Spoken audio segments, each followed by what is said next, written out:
All right, I think I'm settled. Shall we begin? At 62, I told myself I was done with love, not out of bitterness, but out of quiet acceptance. My husband had been gone. For 5 years, my children were living their own lives, and for the first time in decades, my days were entirely mine. I had built a rhythm that felt safe. Slow mornings, familiar routines, long stretches of silence that no longer felt empty. People around me kept insisting I should find someone, but I didn't feel broken or incomplete. I believed I had already lived that chapter. Love, I thought, was something for younger people with more time, more energy, more willingness to risk everything again. At this age, peace felt more valuable than excitement. So I closed that door, not loudly, not dramatically, just firmly, and convinced myself it was wisdom, not fear. And for a while, it worked, untouched by the chaos that relationships can sometimes bring. Then, something unexpected shifted that certainty. It didn't arrive like a storm. It came quietly through a simple conversation in a grocery store. His name was Daniel. He wasn't trying to impress me, and that alone made him different. He listened without interrupting, spoke without rushing, and carried a calmness I hadn't realized I missed. We began running into each other more often, then intentionally.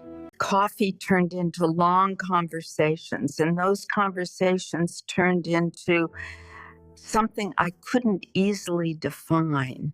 It wasn't intense or overwhelming. It was steady, warm, and strangely comforting. And that's what unsettled me, because I had spent years building a life that didn't need anyone, and now someone was gently stepping into it without disrupting it.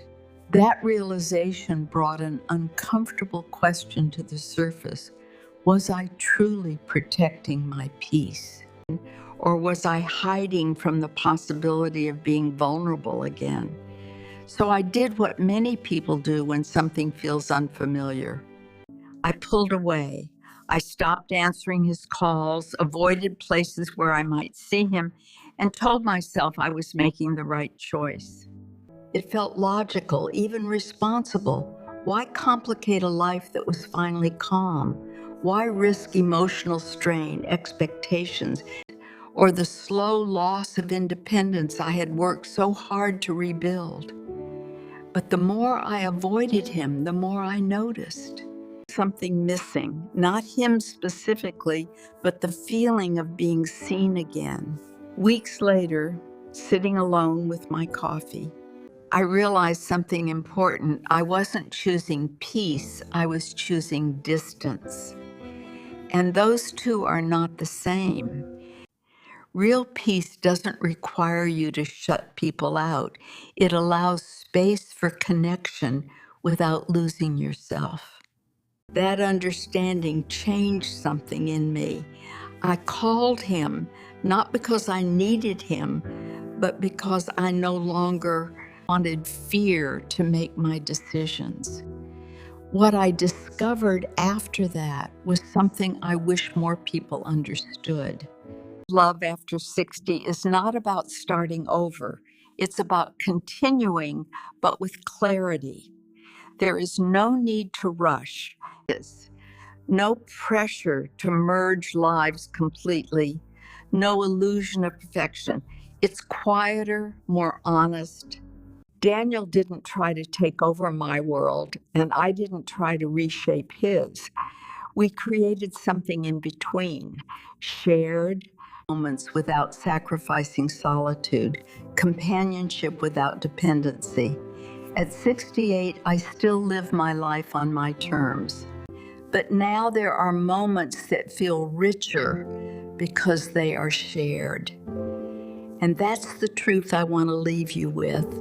You don't need a boyfriend after 60 to be whole, but closing your heart entirely might cost you something you didn't realize you still deserved. Sometimes what we call peace is just well disguised fear. And sometimes letting someone in carefully, slowly, honestly doesn't take your peace away, it deepens it.